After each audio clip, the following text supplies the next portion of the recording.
ये कहानी दाइची नाम के एक ऐसे लड़के की है जिसके पिता एक साइंटिस्ट हुआ करते थे, लेकिन अचानक से ही एक दिन उनकी मौत की खबर आती है और जिस कंपनी में वो काम करते थे उस कंपनी के थ्रू बताया जाता है कि ये एक नेचुरल डेथ थी, जबकि हकीकत कुछ और ही थी। खैर, उनके एक कलीग थे जिन्होंने दाइची की जिम्मेदारी उठाई, मतलब पढ़ने का खर्चा और उसका ख्याल रखने का सारा जिम्मा। लेकिन दाइची का पढ़ने में मन नहीं लगता और इसी चीज की कंप्लेंट करने के लिए टीचर ने अभी उस कलीग को बुलाया था। टीचर कह रही थी कि क्या इसका रीजन दाइची के फादर हैं, क्योंकि वो सिर्फ वही करता है जिसमें उसका मन लगता है। लेकिन कलीग कहता है कि नहीं, ऐसा कुछ भी नहीं है। उसी शाम दाइची जब मार्केट में घूम रहा था तभी उसकी मुलाकात अपने ही एक क्लासमेट से होती है। जिस शॉप पर अभी दाइची आया हुआ था वो शॉप असल में उसी क्लासमेट की थी। वो क्लासमेट दाइची को अपने घर पर आने के लिए इन्वाइट करता है, जहाँ पर दाइची की मुलाकात दो और क्लासमेट से होती है। वो सभी अभी टीवी देख रहे थे और अचानक ही टीवी पर न्यूज चैनल पर उन्हें न्यूज में एक सर्कल रेनबो जैसी चीज दिखाई देती है। अभी बाकियों के लिए ये कुछ नया था, लेकिन दाइची ने ऐसी चीजें पहले देख रखी थी।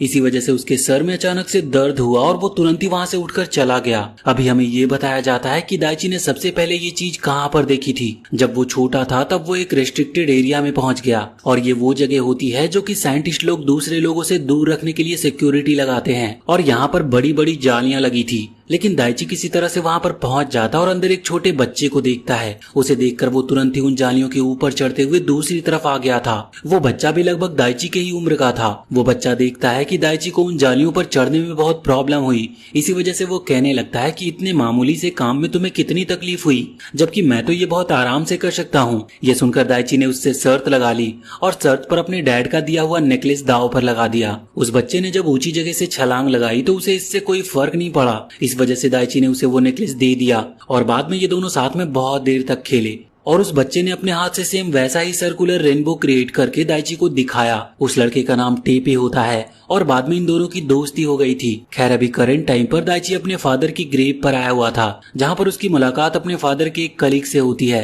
दाइची उस कलीग से पूछता है कि क्या सच में उसके फादर मर चुके हैं, जिस पर वो कलीग जवाब देता है कि हाँ बिल्कुल, लेकिन उन्होंने इस धरती को बचाने में अपनी जान गंवाई। दाइची को इससे ज्यादा नॉलेज नहीं दी जाती, लेकिन अगले ही सीन में दाइची सीधा उस जगह की तरफ निकल चुका था जहाँ पर उसकी मुलाकात टेपे से हुई थी। वैसे इसके पहले हमें दाइची के फादर की डेथ से 3 महीने पहले का सीन दिखाया जाता है, जहाँ पर दाइची फिर से अपने दोस्त टेपे से मिलने के लिए आया था। वो जब उस जगह में फिर से एंटर करता है तो वहाँ उसे टेपे मिलता है, लेकिन आज वो उसे एक जगह घूमने चलने को कह रहा था। जब वो दोनों साथ में जाते हैं तो उन्हें एक मिस्टीरियस सी जगह पर एक बॉल दिखाई देती है जिसके अंदर एक लड़की कैद थी। वो लड़की बहुत समय से सो रही होती है, लेकिन दाइची ने जैसे ही उस बॉल को टच किया अचानक से वो लड़की जाग गई। इस लड़की का नाम हाना था और जैसे ही वो जागी तो टेपे, हाना और दाइची तीनों ही उस जगह से भागने लगे, लेकिन बाहर निकलते ही उन्हें पकड़ लिया गया। और फिर उसके बाद से दाइची ना ही कभी हाना से मिला और ना ही कभी टेपे से, या यूं कह लो कि वो कभी मिल ही नहीं पाए, क्योंकि वो दोनों कहीं गायब हो चुके थे। अभी इस चीज को याद करते हुए दाइची फिर से उसी रिस्ट्रिक्टेड एरिया में पहुंच चुका था, जहाँ पर दाइची उसी रास्ते पर जाता है जहाँ टेपे उसे ले गया था। उस जगह पर पहुंचने के बाद दाइची की मुलाकात एक और दूसरी लड़की से होती है। ये लड़की दाइची को रास्ता गाइड कर रही थी, क्योंकि वो रास्ता भटक चुका था। इतने में ये सीन यहाँ से स्पेस पर आता है, जहाँ हम एक अजीब से रोबोट को देखते हैं, जिसे एक एलियन रोबोट कहा जा सकता है, क्योंकि वो धरती पर हमला करने के लिए आ रहा था। वैसे उसे देखते ही तभी स्पेस ऑर्गेनाइजेशन एक्टिव हो गई, क्योंकि उन्हें किसी भी तरह से उस एलियन रोबोट को रोकना था।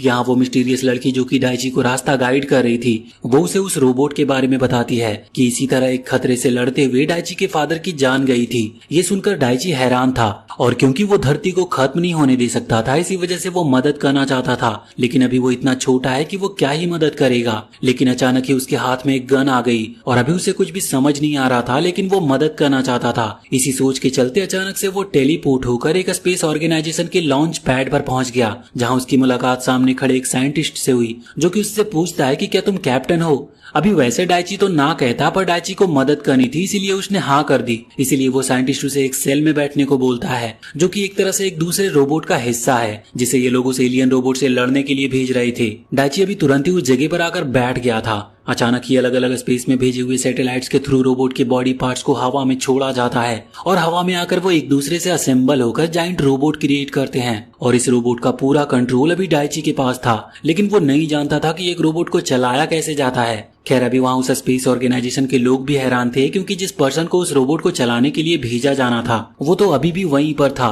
और वो इसी बात से हैरान थे कि फिर आखिर उस रोबोट में जाकर कौन बैठ गया। एक लड़की कंप्यूटर के थ्रू उस रोबोट से कनेक्ट करती है तो पता चलता है कि उसमें डाइची बैठा हुआ है। अभी डाइची को नहीं पता कि उस रोबोट को चलाना कैसे है, लेकिन कुछ समय पहले उसके हाथ में जो गन समन हुई थी असल में वही इस रोबोट को चलाने की चाबी थी, जो कि उस रोबोट के साथ ऑलरेडी कनेक्टेड हो चुकी थी। वो लड़की जिसने उस रोबोट के साथ कनेक्ट किया था वो डाइची को बताती है कि उसे बस मेंटली उस गन में अपनी एनर्जी को फ्लो करना है और इससे वो उस रोबोट को आसानी से कंट्रोल कर पाएगा। डाइची ऐसा करने लग जाता है, लेकिन डाइची को ये नहीं पता था कि हमला कैसे करते हैं। उस लड़की ने उसे थोड़े कुछ और भी टिप्स दिए। अब जब वो एलियन रोबोट डाइची के सामने आया तो वो उस पर हमला करने लग जाता है, लेकिन डाइची का निशाना इतना अच्छा नहीं था कि वो उस रोबोट को हिट कर पाता, लेकिन फिर भी वो अपनी पूरी कोशिश कर रहा था। खैर वो लड़की डाइची से माफी मांगती है क्योंकि इस चीज में डाइची की जान भी जा सकती थी। ये सुनकर वो घबरा गया था, लेकिन उसे धरती को बचाना था और तभी अचानक से डाइची का रोबोट और उस एलियन का रोबोट दोनों ही बहुत नजदीक आ जाते हैं। उनके बीच लगभग टक्कर होने ही वाली थी, लेकिन उस लड़की ने जो कि अभी डाइची से बात कर रही थी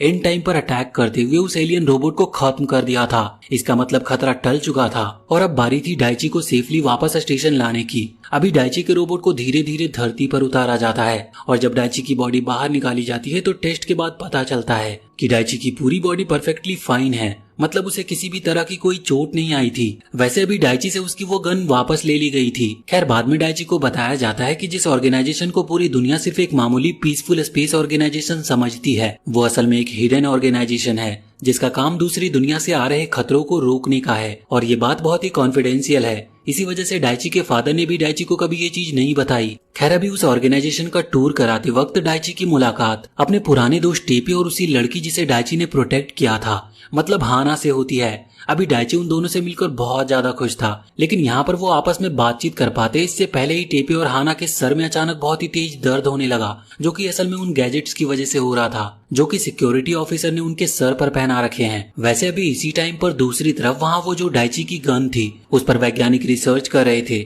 हमें ये बताया जाता है कि ये जो गन है वो नॉर्मल गन नहीं है, मतलब उन साइंटिस्ट के हिसाब से उस गन के अंदर भी एक कॉन्शियसनेस है जो कि अपने मालिक को खुद ही चुनती है। इसी वजह से डाइची उसे समन कर पा रहा था और उसका इस्तेमाल कर पा रहा था, क्योंकि हर कोई उसका इस्तेमाल नहीं कर सकता।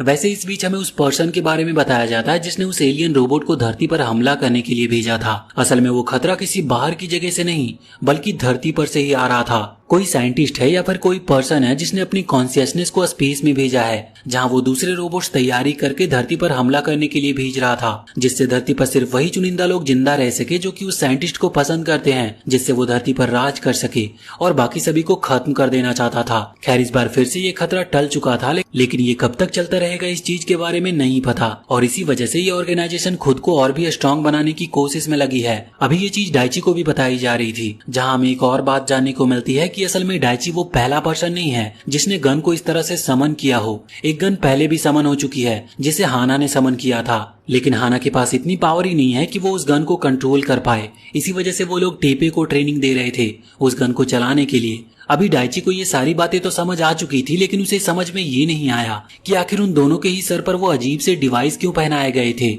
जिनकी वजह से उन्हें दर्द हुआ। अभी यहाँ कमांडर डाइची को बताता है कि डिवाइस सिक्योरिटी ऑफिसर ने उन्हें पहनाए थे और यहाँ पर उसे जानने को मिलता है कि उसे भी सेम डिवाइस पहनना होगा जो कि सिक्योरिटी रीजंस के चलते हैं। अगले सीन में हम देखते हैं कि डाइची को वैसा डिवाइस पहना दिया गया था जिसके चलते ना ही डाइची अपनी मर्जी से बाहर जा सकता है और ना ही कुछ कर सकता है, क्योंकि उन्हें 24 घंटे मॉनिटर किया जा रहा था। लेकिन डाइची किसी की कहाँ सुनने वाला था, इसी वजह से वो तुरंत ही उस ऑर्गेनाइजेशन के पास ही मौजूद एक बीच पर चला गया, जिसके कारण सिक्योरिटी अलार्म बजने लगे।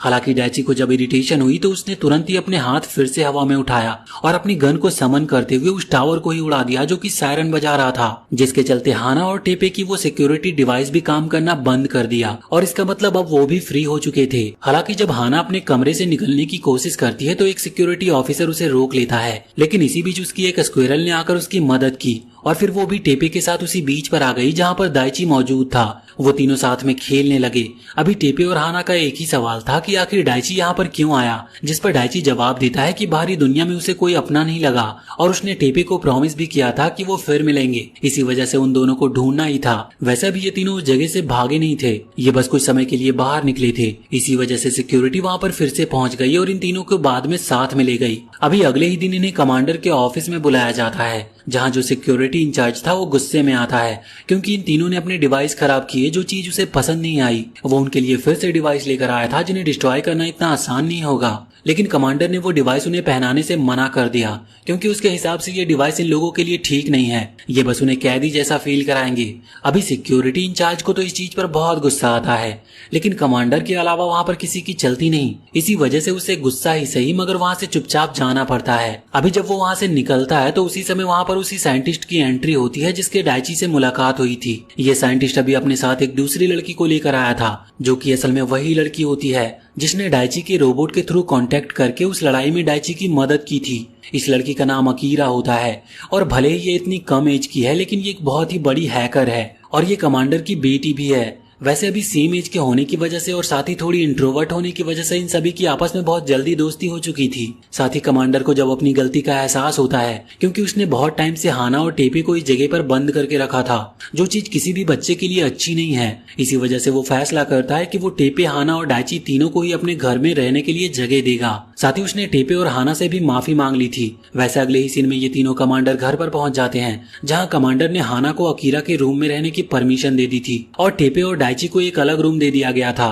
अभी अपने रूम में जब डाइची और टेपे बात कर रहे थे तब डाइची टेपे से वही सेम सर्कुलर रेनबो को फिर से क्रिएट करने को कहता है। टेपे ने उस रेनबो को फिर से क्रिएट किया, लेकिन नॉर्मल सी बात थी कि इस तरह की चीज किसी ह्यूमन के लिए कर पाना लगभग इम्पॉसिबल सा है। इसी वजह से टेपे को लग रहा था कि शायद डाइची अब उससे थोड़ा डरने लगेगा। मतलब टेपे ऐसा चाहता नहीं था, लेकिन ये ऑब्वियस सी बात है। पर डाइची का बिहेवियर बिल्कुल भी नहीं बदला। वो जिस तरह से बचपन में टेपे से मिला था उसका बिहेवियर और रिएक्शन बिल्कुल सेम था, जो चीज देखकर टेपे खुश हो जाता है। वैसे यहाँ से ये सीन चेंज होकर ऑर्गेनाइजेशन के एक दूसरे ऑफिसर पर आता है जो कि अभी सीक्रेटली किसी से बात कर रहा था। वो जिससे बात कर रहा था वो पर्सन उस ऑफिसर को ऑर्डर करता है कि उसे किसी भी तरह से हाना को कंट्रोल करते हुए डाइची को खत्म करना होगा क्योंकि डाइची उनके लिए खतरा बन सकता है। ये बात सिंपल थी कि ये जो कॉल था वो उसी दूसरी तरफ की पार्टी की थी जो कि अर्थ के लिए खतरा है। खैर अगले ही सीन में हमें उस टीम को दिखाया जाता है। ये दो लोगों की टीम है जिन्हें गियर ऑफ द वर्ल्ड के नाम से जाना जाता है और यही असल में अर्थ के दुश्मन है। अभी उनमें से एक जिनके नीले बाल हैं वो लड़का अर्थ पर हमला करने की प्लानिंग कर रहा था। उसने अपना रोबोट तैयार किया और उसे लेकर सीधा हमला करने के लिए निकल पड़ा।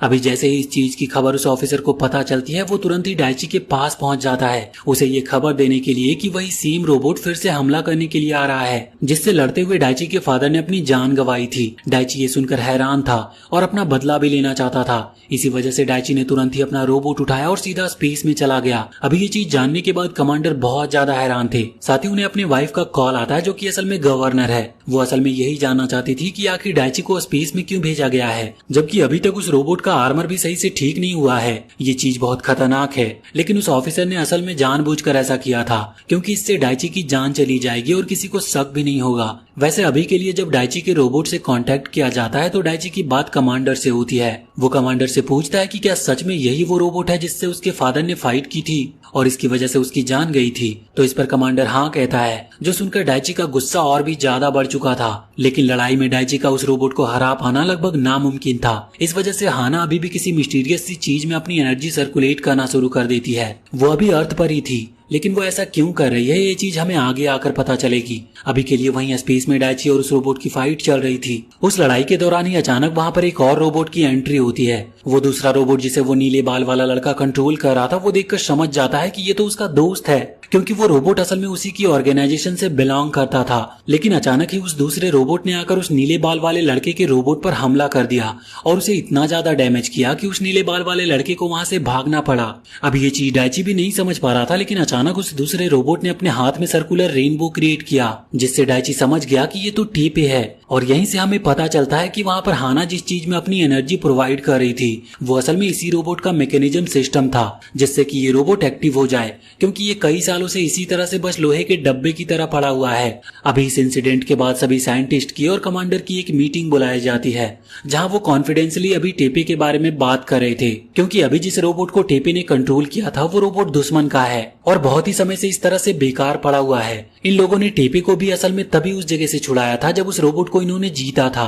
अभी एक और बात क्लियर थी कि उस रोबोट को अभी तक कोई भी कंट्रोल नहीं कर पाया, लेकिन इतने साल बाद टेपे ने उसे कंट्रोल किया है। इसका मतलब ये चीज एक खतरे का सिग्नल भी हो सकती है, क्योंकि टेपे ही वो पर्सन है जो कि उस रोबोट को चला सकता है। हालांकि कमांडर टेपे की जवाबदारी लेते हुए कहता है कि हमें टेपे से खतरा नहीं है और अभी तो बिल्कुल भी नहीं। साथ ही वो कहते हैं कि टेपे की वजह से ही अभी डाइची जिंदा है और साथ ही उनका एक कीमती रोबोट बचा है, क्योंकि जब वो नीले बाल वाला लड़का अपने रोबोट के साथ हमला कर रहा था तो वो डाइची के साथ साथ उस रोबोट को भी खत्म कर देता है, जिसे बनाने में डाइची के फादर का एक बहुत बड़ा योगदान रहा है। वैसे इस बीच में हम डाइची और अकीरा को देखते हैं जो कि अभी उस आइलैंड पर घूम रहे थे। इसी बीच वो एक आइसक्रीम वेंडर के पास जाते हैं जहाँ पर हम दोनों पर्सन को देखते हैं जिन्हें गियर ऑफ द वर्ल्ड कहा जाता है। इसका मतलब यही इन लोगों के दुश्मन हैं, लेकिन इन्हें ये लोग पहचानते नहीं, इसीलिए ये लोग इजिली यहाँ से आइसक्रीम ट्रक लेकर यहाँ पर घुस आए हैं। खैर जो हाना की स्क्विरल है उन्हें इनकी आइसक्रीम पसंद नहीं आती, ऐसा लग रहा था जैसे उसने इन पर थोड़ा सा डाउट है।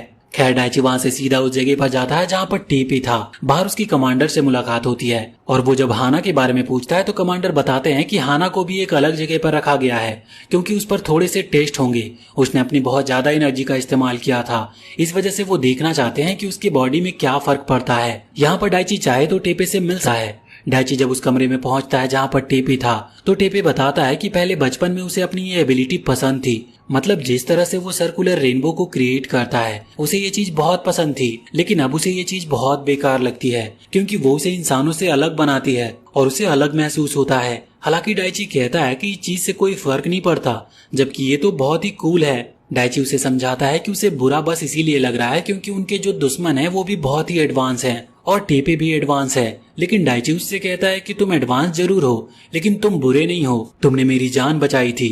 ये कहते हुए डाइची ने उसे अपने फादर का वही नेकलेस वापस कर दिया जो कि डाइची ने जब टेपे और हाना के सर से वो डिवाइस हटवाए थे तब टेपे ने डाइची को लौटाया था।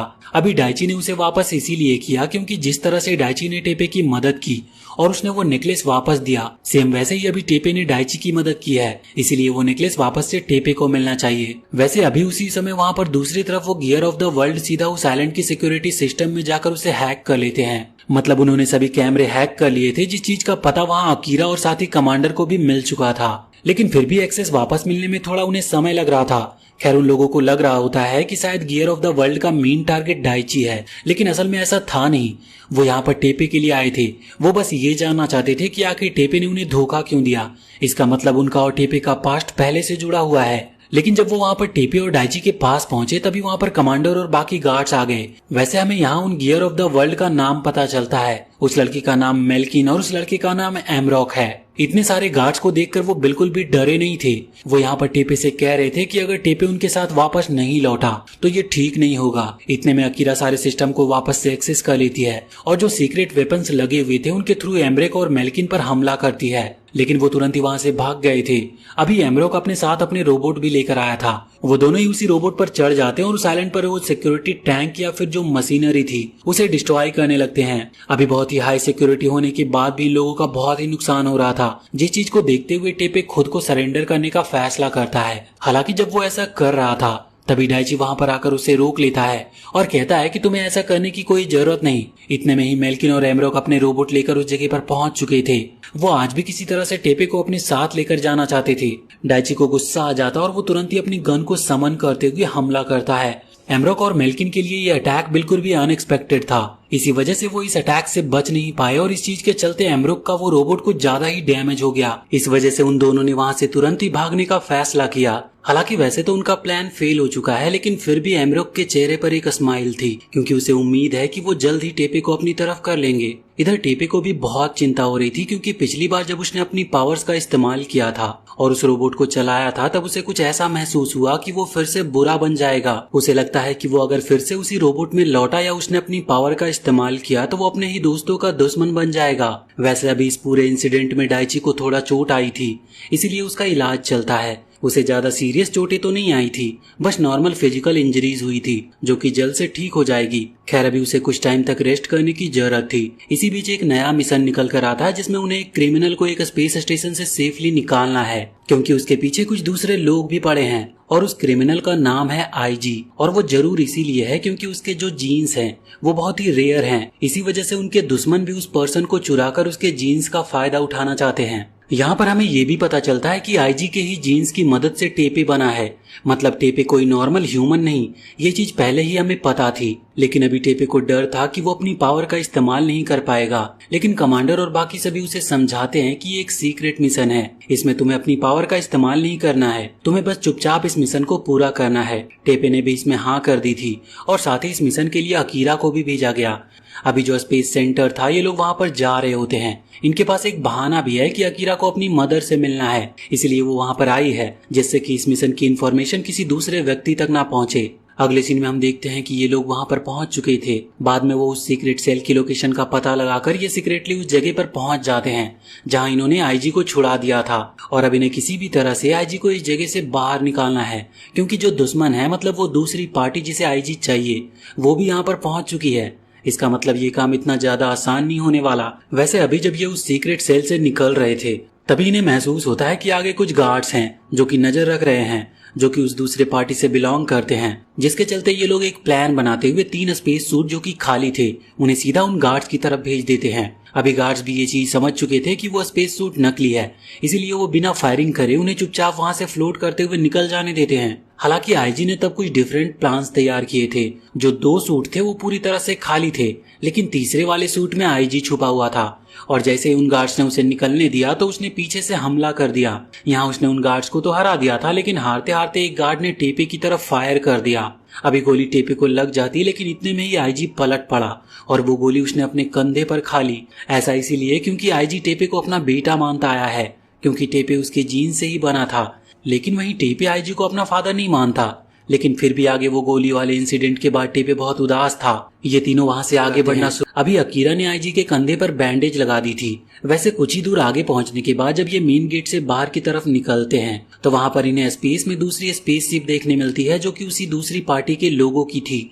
मतलब वो ऑलरेडी पूरी तरह से तैयार हैं आईजी को अपने साथ ले जाने के लिए। हालांकि ये चीज नोटिस करते ही आईजी एक खास निडल के थ्रू टेपे को वही गहरी नींद में सुला देता है। उसने बस टेपे को कुछ समय के लिए बेहोश किया था। ऐसा उसने इसीलिए किया क्योंकि अगर ये तीनों साथ में यहाँ से भागते हैं तो जो दुश्मन है वो इन पर हमला करेगा, और अगर किसी गलती की वजह से आईजी पकड़ा जाता है तो टेपे भी उनके हाथ लग जाएगा और फिर वो टेपे पर भी एक्सपेरिमेंट करने लगेंगे, क्योंकि टेपे के पास भी आईजी की तरह सेम जीन्स हैं। इसी वजह से वो टेपे को प्रोटेक्ट करने के लिए उसे उसी शिप में बेहोश करके एक दूसरे शिप की मदद से वहां से भागने की कोशिश करता है। अभी बाद में जब टेपे को होश आया तो वो और अकीरा वापस यहाँ गवर्नर की शिप पर आ गए, जहाँ सबसे पहले उन दोनों ने गवर्नर यानी कि अकीरा की मदर से माफी मांगी, क्योंकि इस सीक्रेट प्लान के बारे में उन्हें कुछ भी नहीं बताया गया था। और फिर बाद में वो वापस कमांडर के पास लौटे, जहाँ पर टेपे उनसे माफी मांगता है क्योंकि उनका प्लान फेल हो गया था। वो आईजी को अपने साथ लेकर नहीं आए, लेकिन कमांडर कहता है कि नहीं, उनका प्लान काम कर रहा है, क्योंकि उन्हें बस आईजी को इस जगह से बचाना था जिससे कि वो दूसरी पार्टी के लोग आईजी को अपने साथ ना ले जा पाए, और ये चीज काम कर गई। वैसे इसी बीच अब हमें डाइची को दिखाया जाता है, जो कि इतने समय से अपने रोबोट को किस तरह से उड़ाते हैं और उससे किस तरह से फाइट करते हैं वो चीज सीखने में लगा हुआ था। उसे ये सीखने में ज्यादा मुश्किल नहीं हुई क्योंकि ये किसी वीडियो गेम की तरह थी। हालांकि जब वो ट्रेनिंग कर रहा था तभी वहाँ पर हाना आती है और फिर वो दोनों साथ में वहाँ से निकल जाते हैं। अभी लौटते वक्त वो तब की बात कर रहे थे जब डाइची पहली बार हाना से मिला था। हाना बताती है कि उसकी क्रिएशन भी गियर ऑफ द वर्ल्ड के लोगों ने की, क्योंकि वो हाना को as a military power use करना चाहते थे। हाना ही वो पहली पर्सन है जिसने एक गन को समन किया था, और यही चीज वो गियर ऑफ द वर्ल्ड वाले चाहते थे, लेकिन किसी रीजन के चलते हाना एक फेल प्रोजेक्ट निकली। मतलब उनके लिए हाना किसी काम की नहीं थी, इसी वजह से उन्होंने हाना को अकेला छोड़ दिया। जब डाइची हाना से मिला था तब हाना एक बॉल में कैद थी और उसी की वजह से फिर से वो होश में आई। वैसे अब तभी सीन चेंज होकर टेपे और अकीरा पर आता है, जो कि बैठकर बात कर रहे थे। तब टेपे अकीरा को बताता है कि वो लोग पैदा नहीं हुए हैं बल्कि उन्हें क्रिएट किया गया है। वो कुछ सीक्रेट्स बताता है, जैसे कि एक क्रिस्टल है जिसकी मदद से उन्हें क्रिएट किया जाता है, और वो क्रिस्टल जब तक खत्म नहीं होता तब तक ये लोग एक तरह से इमोर्टल की तरह हैं। साथ ही टेपे कहता है कि गियर ऑफ द वर्ल्ड का प्लान है कि वो सिर्फ उन्हीं लोगों को जिंदा रहने दे जो कि उनके अपने हैं, और बाकी पूरे लोगों को खत्म कर खुद इमोर्टल बन जाए। लेकिन टेपे के हिसाब से इमोर्टलिटी कोई वरदान नहीं बल्कि एक श्राप है, क्योंकि फिर वो लोग कभी मरेंगे ही नहीं, और ऐसी जगह पे रहने का क्या फायदा जहाँ पर लगाव के लिए कोई चीज ही ना बची हो। वैसे इसी बीच हमें कमांडर को दिखाया जाता है, जो कि अभी डाइची के फादर की ग्रेव पर आए हुए थे, और वहीं पर उनकी मुलाकात उसी कलीग से हो जाती है जो कि डाइची का ख्याल रख रहा था, मतलब जिसने डाइची की जिम्मेदारी ली थी। अभी ये दोनों आपस में कुछ बात करना चाहते थे, इसीलिए ये लोग वहाँ से एक रेस्टोरेंट की तरफ चले गए। इसी बीच हमें एक और सीन दिखाया जाता है जिसमें हम मैकबेक इंटरप्राइजेज नाम की कंपनी के चेयरमैन को देखते हैं, जो कि एक सीक्रेट रूम में एक बॉल से बात कर रहा था। ये बॉल असल में एक आर्टिफिशियल इंटेलिजेंस है, मतलब कि एक एआई पावर्ड है। अभी ये जो चेयरमैन है इसका नाम मासाकी है और ये बहुत पहले से एक प्लान पर काम कर रहा है। इसके कुछ सीक्रेट्स हैं जो कि अभी कुछ देर बाद हमें पता चलेंगे। अभी के लिए इसने प्लान बनाया है कि जब ये धरती पर से सभी लोगों को खत्म करेगा तब उन लोगों को जिन्हें ये जिंदा रखना चाहता है उन्हें एक स्पेसशिप के थ्रू स्पेस में भेज देगा और जिन रोबोट्स के थ्रू ये धरती को खाली करवाएगा। जब काम पूरा हो जाएगा तो उन रोबोट को ये यूनिवर्स के बाहर भेज देगा, जिससे कि सारी प्रॉब्लम सॉल्व हो जाएगी और फिर यही लोग सिर्फ धरती पर बचेंगे। अभी ये खुद को एक तरह से गॉड मानते हैं, क्योंकि धरती पर कौन रहेगा और कौन नहीं इसकी जवाबदारी सिर्फ इसी आदमी के पास है। साथ ही ये सारी बातें ये इस कमरे में इसीलिए कर रहा है क्योंकि इस कमरे के अंदर कोई और नहीं आ सकता। हालांकि ये उसकी एक गलत फहमी थी, क्योंकि इसके जाने के बाद मेल्किन और एमरोक बहुत ही इजीली से उस जगह को हैक करके अंदर घुस आए, जहाँ पर ये दोनों भी अभी उस एआई पावर्ड से बात करने लगे। हमें यहाँ पर ये पता चलता है कि असल में किसी का यूज किया जा रहा है, तो वो है वही आदमी मासाकी, जिसे पता ही नहीं कि उसके बैकग्राउंड में क्या चल रहा है। वैसे अब सीन चेंज होकर डाइची पर आता है, जिसे पता चल चुका था कि उसके फादर का जो कलीग था वो अभी कमांडर से मिलने आया है। इसीलिए डाइची भी उस कलीग से जाकर प्राइवेटली मिलता है। अभी कलीग को जब यहाँ डाइची की असलियत के बारे में पता चलती है तो वो बहुत ही ज्यादा हैरान था। उसे लग रहा था कि डाइची सिर्फ वेकेशन मना रहा है, लेकिन डाइची ने तो एक गवर्नमेंट ऑर्गेनाइजेशन को ज्वाइन कर लिया था, खतरनाक मिशन पर जाने लगा है। इसी वजह से भी उस आदमी को डाइची की बहुत चिंता हो रही थी। तभी उन्हें कुछ आवाजें सुनाई देती है। ये असल में बाहर से आ रही थी, जहाँ पर हाना थी। वहाँ पर वही आदमी जिसने डाइची को उसके फादर की डेथ करने वाले रोबोट की असलियत बताकर स्पेस में भेजा था खत्म करने के लिए, वो अभी हाना को अपने साथ ले जा रहा है और ये काम करने के लिए उसे एमरोक और मेल्किन ने कहा था। अभी उस आदमी ने हाना पर गन तान रखी थी, तभी डाइची और वो गार्डियन वहाँ पर पहुंच गए, जहाँ डाइची ने हाना को खतरे में देखते हुए तुरंत अपनी गन समन कर ली। लेकिन उस आदमी को पता था कि डाइची एक अच्छे दिल का लड़का है, इसका मतलब वो उसकी तरफ सूट नहीं कर सकता।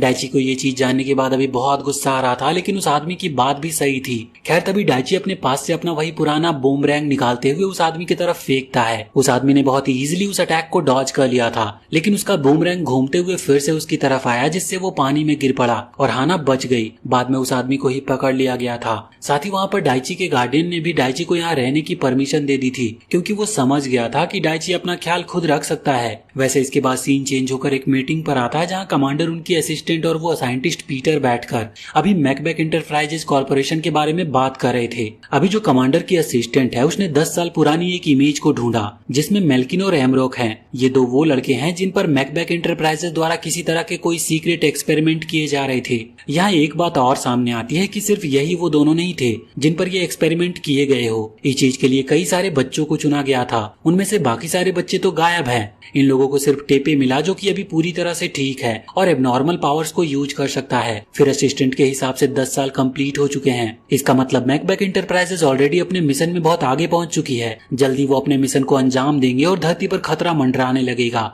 उस असिस्टेंट ने पता लगाया है कि ये लोग अर्थ की एनर्जी को यूज कर रहे हैं अपने रोबोट को चार्ज करने के लिए, जिससे वो एक साथ ही धरती पर हमला कर पाए। इस चीज की इन्फॉर्मेशन टेपे ने भी उन्हें दी थी कि रोबोट किस तरह से काम करते हैं, साथ ही किस तरह से स्पेस में एक मदर स्पेसशिप है, जो कि मैकबेक इंटरप्राइजेज के प्लान का सबसे बड़ा हिस्सा है। खैर अभी के लिए ये तीनों डिस्कस करते हैं कि अगर मैकबेक इंटरप्राइजेज को बॉम्ब लगाकर उड़ा दिया जाए तो शायद उनका प्लान डिले हो सकता है। अभी ये चीज बहुत बड़ी थी, लेकिन पब्लिकली इसे किसी टेररिस्ट का अटैक बताकर बात को टाल दिया जा सकता है। हालांकि ये चीज करवाना या ना करवाना इन लोगों के हाथ में नहीं है, क्योंकि इसके लिए उन्हें पहले गवर्नमेंट से भी बात करनी होगी। वैसे इसी बीच सीन चेंज होकर वहाँ टेपे, अकीरा और डाइची पर आता है, जो कि आराम से बैठकर वाटरमेलन खा रहे थे। यहाँ टेपे अभी कह रहा था कि हम इतना एंजॉय कर रहे हैं, जबकि खतरा कभी भी आ सकता है। लेकिन अकीरा कहती है कि तुम कुछ ज्यादा ही चिंता करते हो, भूलो मत तुम और डाइची जब तक हमारे साथ हो तब तक हम हर खतरे से लड़ सकते हैं। हालांकि टेपे का डर अभी तक खत्म नहीं हुआ था। उसे अभी भी यही लगता है कि अगर वो अपनी पावर का इस्तेमाल करेगा,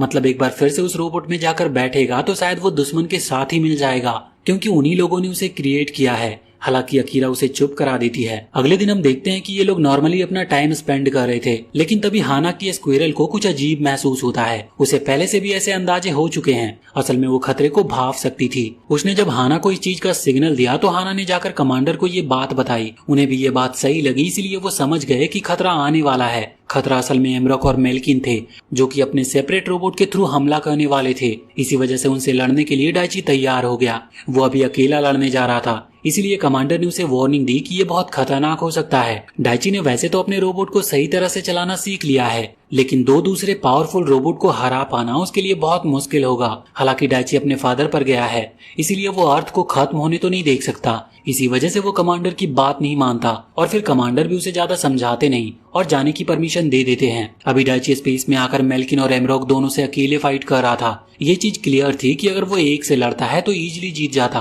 क्योंकि उसने बहुत ज्यादा इंप्रूवमेंट की है, लेकिन दोनों को हरा पाना बहुत मुश्किल था। यही चीज देखते हुए अभी यहाँ पर स्पेसशिप पर खड़ी हाना टेपे से कहने लगती है कि हमें डाइची की मदद करनी होगी, वरना सब कुछ बिगड़ सकता है। लेकिन टेपे के मन में अभी भी डर है, इसीलिए वो कह रहा था कि नहीं, मैं स्पेस में नहीं जाऊंगा। लेकिन इतने में ही अकीरा ने उसे जोरदार थप्पड़ मार दिया और कहा कि तुम्हें अपने डर से बाहर आना होगा, क्योंकि अगर तुम कुछ नहीं करोगे तो हम वैसे भी मारे जाएंगे। और वैसे भी अगर तुम्हारे दिमाग में उनके साथ मिलने का ख्याल आया तो याद कर लेना कि हमने साथ में वाटरमेलन खाने का प्रॉमिस किया था। ये बात सुनते ही टेपे तुरंत ही अपनी रोबोट की तरफ भागता है। हाना उस रोबोट करती है और टेपे उसे कंट्रोल करते हुए स्पेस में ले आता है। यहाँ पर अभी एमरोक ऑलरेडी डाइची के रोबोट को पकड़ चुका था और वहीं दूसरी तरफ मेल्किन अपने रोबोट के साथ एक एनर्जी एरो की मदद से हमला कर रही थी। लेकिन एंड टाइम पर ही वहाँ पर टेपे की एंट्री होती है। लेकिन टेपे के वहां आने से पहले ही डाइची ने एमरोक के क्रिस्टल कोर को पकड़कर खींच लिया, जिससे वो जो अटैक था वो डाइची ने एमरोक के रोबोट पर अप्लाई कर दिया था, जिस चीज से डाइची के गियर तो डिस्ट्रॉय हुए। मतलब कि अभी वो अपने रोबोट को आगे पीछे तो नहीं कर सकता, लेकिन फिर भी उसने एमरोक के रोबोट को अच्छा खासा डैमेज पहुंचा दिया था। इतने में ही अकीरा एक दूसरी स्पेसशिप की मदद से डाइची के रोबोट को मोमेंटम प्रोवाइड करती है और फिर जैसे ही डाइची के रोबोट को स्पीड मिलती है तो वो एक फाइनल अटैक के साथ एमरोक के रोबोट को बहुत ही ज्यादा खतरनाक तरीके से डैमेज कर देता है। जो चीज देखने के बाद एमरोक और मेल्किन दोनों ही वहां से भाग गए थे। बाद में हमें पता चलता है कि एमरोक का जो रोबोट है वो इतना ज्यादा डैमेज हो चुका है कि उसे पूरी तरह से ठीक करने में करीबन 20 दिन लग जाएंगे। वैसे इस तरफ डाइची टेपे जब वापस स्पेसशिप पर आते हैं तो उनकी तारीफ की जाती है, साथ ही यहाँ हाना की स्क्विरल की भी तारीफ हो रही थी, क्योंकि इस खतरे के बारे में उसी की वजह से पता चला था। हालांकि उसी दौरान ये सीन चेंज होकर मैकबेक एंटरप्राइजेस के चेयरमैन मसाकी पर आता है, जो कि अभी उसकी एआई बॉल को ये सब बता रहा था। वो एआई जवाब देता है कि चिंता की बात नहीं है, हमारा प्लान ज्यादा डिस्टर्ब नहीं हुआ है, बस हमें कुछ टाइम और लगेगा। दूसरी तरफ वहाँ पर जो साइंटिस्ट एमरोक, मेल्किन और यूं कह लो कि प्लेनेटरी गियर के रोबोट को संभालता है, वो अभी बता रहा था कि उन्हें 20 दिन का समय चाहिए रोबोट को फिर से पहले की तरह ठीक करने के लिए, जिसमें एमरोक को अभी प्रॉब्लम नहीं थी, क्योंकि इन लोगों के पास दूसरे भी ऐसे कुछ रोबोट्स हैं जिनका इस्तेमाल किया जा सकता है। वैसे वहाँ कमांडर अभी गवर्नर मतलब अपनी वाइफ से डाइची और उसकी पूरी टीम के टीम वर्क की तारीफ कर रहे थे। वो कह रहे थे कि डाइची और बाकी सभी को ऑफिशियली उनके ऑर्गेनाइजेशन का मेंबर बनाया जा सकता है, इससे उनके पास भी वो इन्फॉर्मेशन रहेगी जो कि सीक्रेट है, क्योंकि वो मदद कर सकते हैं। अब यहाँ पर गवर्नर ने भी हाँ कर दी थी।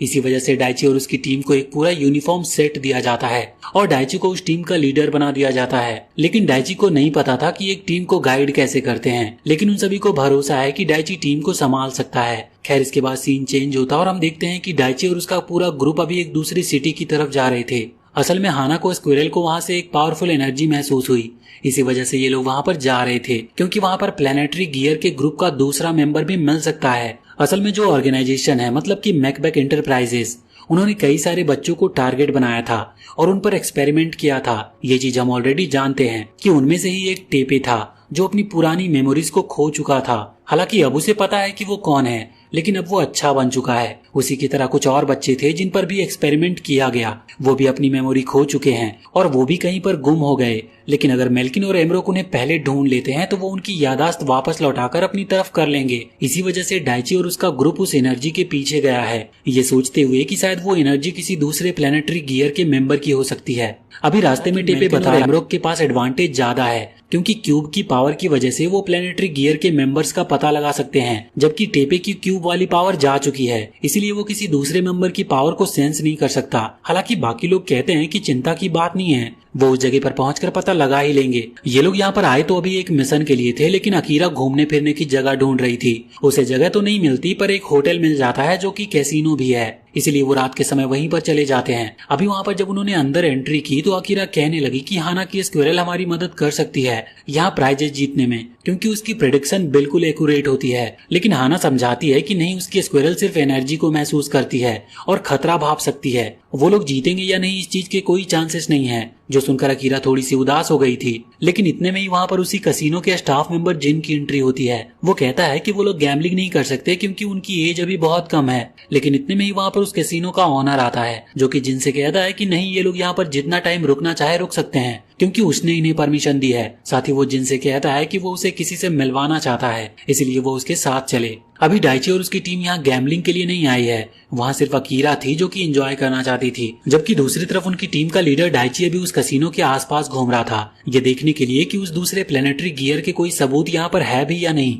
वहीं कंटेनर्स के पास घूमते वक्त डाइची की मुलाकात एमरॉक से होती है, जो कि डाइची को देखकर उससे कहने लगता है कि तुम्हारे फादर की जान मैंने ही ली थी और आगे चलकर तुम भी मेरे ही हाथों मरने वाले हो। इतना कहते हुए एमरॉक ने उसके ऊपर हमला कर दिया, जिसे डाइची स्पीड के साथ डॉज कर लेता है। एमरॉक हमला करने के बाद वहां से चला गया था क्योंकि वो प्रॉब्लम क्रिएट नहीं करना चाहता, क्योंकि वो यहाँ पर अपने अगले मिशन के लिए आया था। और फिर उसके जाते ही टेपे वहां पर आता है तो डाइची उसे सारी बातें बताता है, जो सुनकर टेपे कहता है कि अगली बार तुम्हारी एमरॉक से मुलाकात हो तो पहला हमला तुम करना। वैसे इसके बाद ये सीन चेंज होकर उस कसिनो के ऑनर और उस लड़के जिन पर आता है। अभी कसिनो का ऑनर जिन को असली ऑनर से मिलवाने के लिए लाया था, जो आदमी इस पूरी जगह को ऑन करता है। वो सीक्रेटली ये सब चला रहा था जिससे कि उसका नाम कहीं ना आए। अभी जो सेकंड ऑनर था वो फर्स्ट ऑनर को बताता है कि जिनके पास अजीब तरह की पावर है, वो ना जाने कैसे पर अपने माइंड से जो गैम्बलिंग के लिए यूज की जाने वाली बॉल होती है उसे कंट्रोल कर सकता है। मतलब वो बॉल, ये डिसीजन जिन का होता है और ये हर बार परफेक्टली ऐसा करता है, जो सुनकर वो फर्स्ट ऑनर मतलब असली ऑनर खुश हो गया था और जिन से वादा करता है कि अगर जिन उसका साथ देगा तो वो जिन को एक लग्जरियस लाइफ प्रोवाइड करेगा। मतलब सिंपली अभी वो जिन की पावर का इस्तेमाल करके गैम्बलिंग में लोगों को बेवकूफ बनाने के लिए करने की बात कर रहा था। लेकिन जिन को ये चीज पसंद नहीं, उसे दूसरों को धोखा देने में प्रॉब्लम नहीं है, लेकिन वो कैमरामैन बनना चाहता था